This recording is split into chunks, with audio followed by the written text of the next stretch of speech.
mês de agosto, já é costume também, refletimos sobre temas difíceis, conversas difíceis. E iniciamos hoje também assim. Temos percebido, meus irmãos, ao longo desta pandemia, que ela trouxe algumas consequências e preocupações. Isso não se refere apenas à nossa igreja, isso se refere à maioria das igrejas no Brasil e no mundo também. Tenho conversado com vários colegas pastores ao redor desse Brasil e temos percebido essa mesma realidade. Eu listei 4 atitudes com a letra A que vamos refletir nesses 2 domingos. São eles: apatia, que veremos agora; acomodação com o mal e com o pecado, veremos logo mais à noite; também arrogância, quando as pessoas agora falam por Deus; e também a autossuficiência, quando as pessoas se acharam completamente suficientes para si mesmos. Por que é uma preocupação? Porque com a pandemia e com o isolamento e com o distanciamento, agora está começando a ter várias consequências que os especialistas estão estudando nas escolas, faculdades, no trabalho e em tantos lugares, e na igreja também. Mas, meus irmãos, nós que temos a palavra de Deus e o Santo Espírito, estamos conscientes da necessidade de que algo precisa ser feito. E por isso é importante refletir nestes temas, que não são palatáveis, digamos assim, mas como um remédio necessário. A palavra de Deus, de tempos em tempos, deve ser lida assim também. E esses dias são dias desta reflexão. Apatia. Convido os irmãos a abrirem suas Bíblias no livro de Provérbios, capítulo 19, verso 15. Provérbios, capítulo 19, verso 15. Lerei na versão revista e atualizada e depois na NVT. Diz assim a palavra de Deus, Provérbios 19, 15. A preguiça faz cair em profundo sono, e o ocioso vem a padecer fome. Na outra versão diz assim: o preguiçoso dorme profundamente, mas a sua apatia o leva a passar fome. A sua apatia o leva a passar fome. Apatia é o estado da alma não suscetível de comoção ou interesse, é insensibilidade, indiferença. Será que há apatia espiritual? Será que há preguiça espiritual? Conforme aqui o texto vai apontar a preocupação da preguiça e da apatia, o texto de Provérbios é riquíssimo nesse assunto. Vamos começar com a preguiça para entender a apatia, e vamos entender como isso está influenciando a nossa vida hoje, e como isso está prejudicando a nossa vida espiritual, e o bom andamento da igreja também.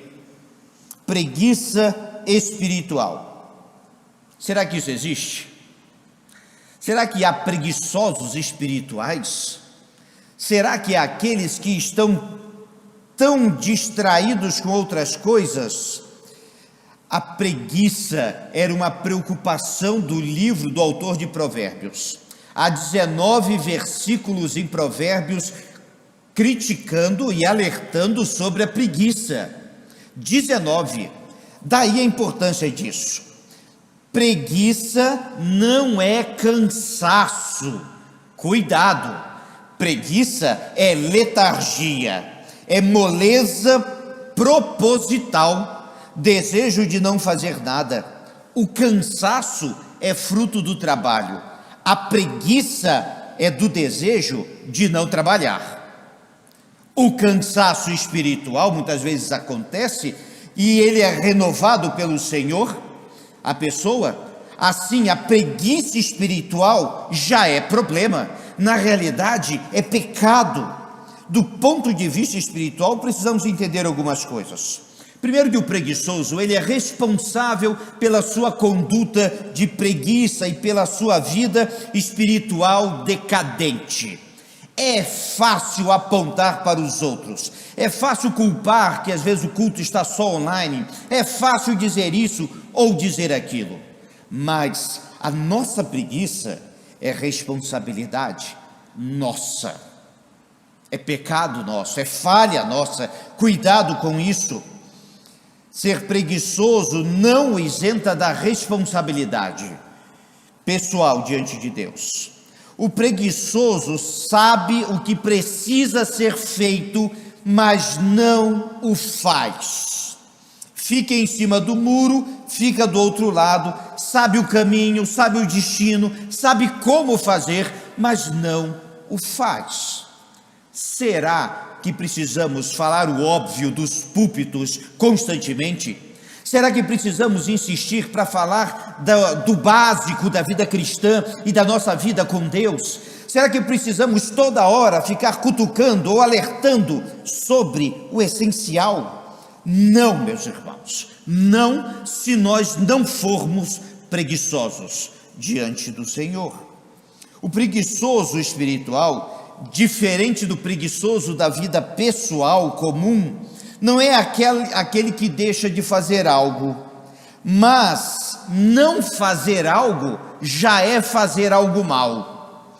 É dar ouvidos ao diabo para ficar parado, porque hoje uma das maiores tentações do mal, e antes colocávamos que era dinheiro, poder ou sexo, hoje uma das maiores tentações do mal é a preguiça.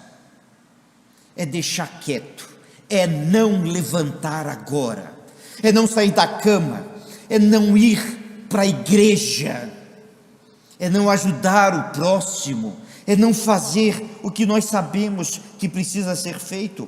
Mas a preguiça espiritual é sintoma de algo ainda mais grave, que é o distanciamento de Deus.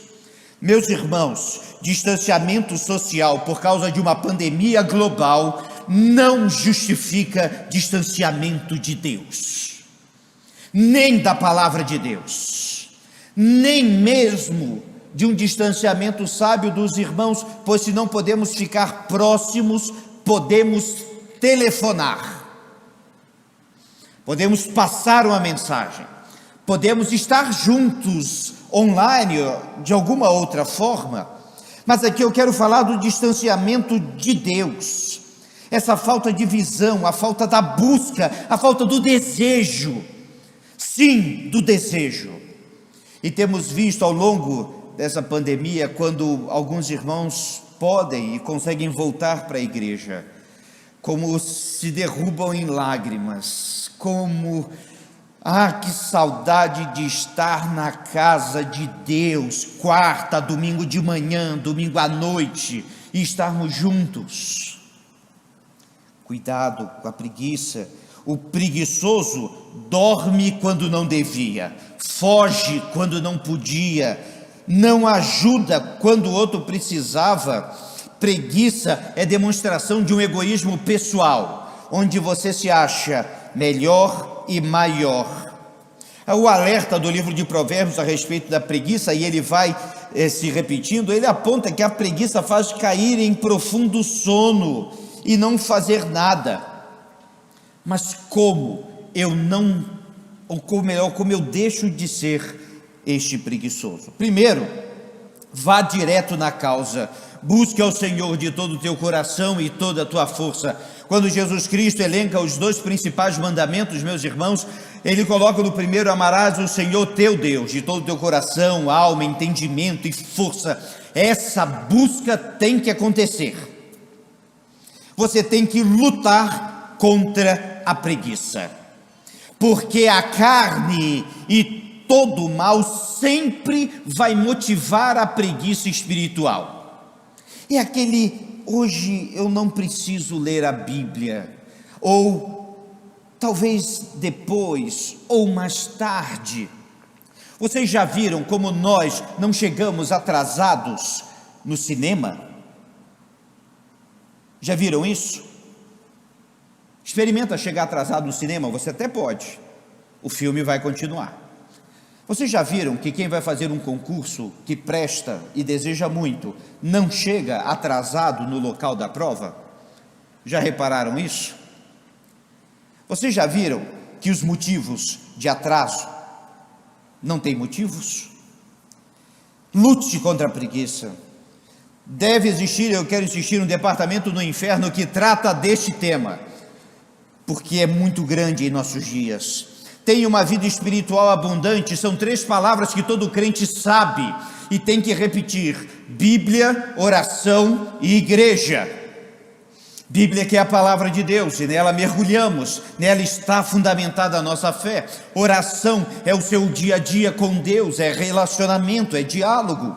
Igreja, lugar de comunhão, aprendizado, crescimento, agência do reino de Deus. Isso faz parte da nossa vida, e isso não pode ser afetado de forma alguma pela preguiça. Faça alguma coisa, nem que seja pequena, mas faça o mínimo, mas faça. Conheça os bons exemplos daqueles que fizeram. Conheça a vida de Paulo, de Davi, de André, João, Tiago, ou melhor, conheça a vida do nosso Senhor Jesus Cristo, que quando foi necessário passou a noite inteira acordado, quando foi necessário acordou bem cedo, quando foi necessário, e sempre fez o que precisava fazer para a glória de Deus. Liste prioridades, mas tenha convicção de colocar Deus nestas prioridades, e não pare até Jesus voltar. Mas vamos à segunda parte desse texto. A apatia faz padecer de fome. Voltamos a essa palavra, apatia. Se a preguiça é grave, a apatia é mortal. Se a preguiça leva a dormir, a apatia faz morrer de fome. Esta palavra no original remete a trapaça, engano, exatamente isso. É enganar a si mesmo e tentar enganar os outros, tentar enganar a Deus. A apatia, com o distanciamento desse templo, alguns não conseguiram se adaptar à vida digital, alguns não conseguiram estar juntos, e como aquela velha ilustração da fogueira com a brasa que é posta de lado e a brasa esfria, a apatia espiritual tem, meus irmãos, visitado a vida de muitos crentes, e isso tem nos assustado. O apático fica indiferente à glória de Deus. Ele fica indiferente quando a igreja se reúne para orar, ou para cantar, ou diante da palavra. Ele fica indiferente da manifestação da glória do Senhor e do bom e da boa mão do Senhor agindo sobre nós. O apático deixa de rir e deixa de sorrir, deixa de viver a alegria de estar na presença do Senhor. O apático também fica assim diante do pecado, porque começa a achar tudo normal, dado com os ombros, como que é assim mesmo e todo mundo faz, é assim mesmo e nada vai mudar, é assim mesmo. Veremos isso mais à noite. Imagina se Isaías, o profeta, quando viu a glória do Senhor naquele tempo, simplesmente cruzasse os braços e dissesse assim: ah, tá bom. E tem muito crente hoje que está assim diante da glória de Deus. Isaías, quando viu a glória do Senhor, ele se jogou no chão humilhado pelos seus próprios pecados e por ter visto a grandeza da glória. E a descrição de Isaías capítulo 6 é extraordinária.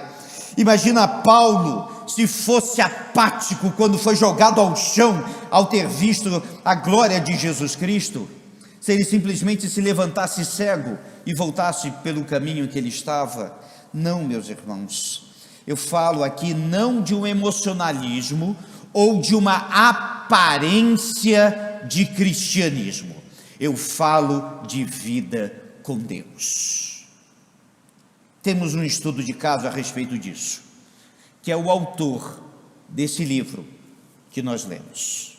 Salomão, rei de Israel, terceiro rei de Israel, sábio, teve a oportunidade e a responsabilidade de construir o mais belo, inteligente, estruturado templo já feito ao Senhor. Ele teve muitas outras características da sua sabedoria e esteve diante de Deus e ouviu de Deus falar a respeito das bênçãos prometidas, mas também das responsabilidades que estavam sobre ele.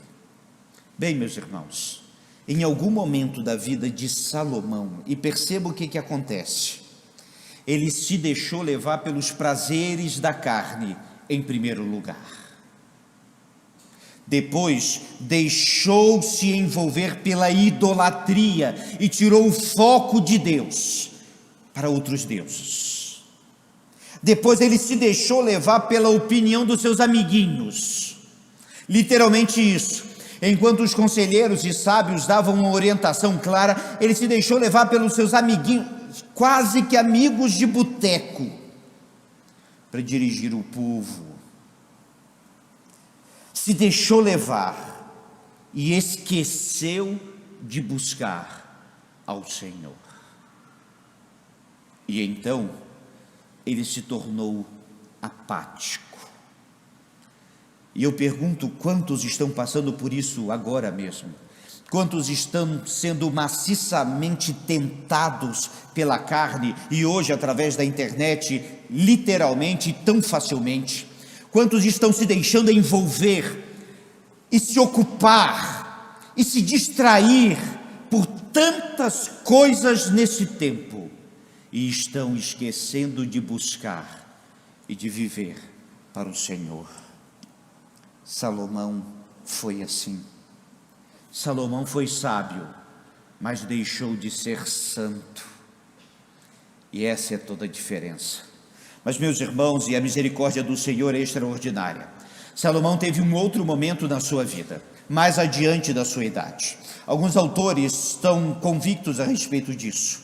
Já crescendo na vida, houve um momento na vida de Salomão que ele parou, olhou onde ele estava, olhou o que ele fazia, olhou o que estava acontecendo e disse: isso aqui está errado.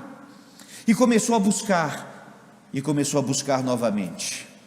E buscou, e pôde compreender o que ele havia feito de errado, e recomendar para que não façam assim, façam o que é certo, e escreveu o livro de Provérbios. Ele entendeu as vaidades da vida de uma forma dura, e escreveu o livro de Eclesiastes. Ele entendeu o que é o amor, e pôde escrever sobre Cantares. Ele entendeu que ele estava apático, e era hora de sair desse lugar, e ele o fez. Meus irmãos, ficando indiferente, e como sair da apatia junto com a preguiça? Primeiro, tenha fome e sede de Deus. Se a apatia faz morrer de fome, ao crente cabe ter fome de Deus, sede de Deus. E como o salmista tinha sede do Deus Altíssimo e da presença do Senhor, e ele desejava estar na casa do Senhor todos os dias. Por isso, meus irmãos, nesse tempo agora, mesmo que não possamos estar fisicamente, o desejo de estar na casa do Senhor, que seja uma marca da nossa vida. Que tenhamos fome e sede de Deus, que possamos buscar o alimento certo, e aqui vale, meus irmãos, hoje está acontecendo um movimento muito interessante. Ninguém mais ouve hoje apenas um sermão, todos nós ouvimos dezenas durante a semana, o que é muito bom, muito bom. Só que muitos têm ido beber de fontes que não são boas. Estão contaminadas essas fontes, e isso tem ficado normal. Cuidado com isso, busque o alimento certo, busque a palavra de Deus e busque na palavra de Deus. Ore e permaneça firme na igreja.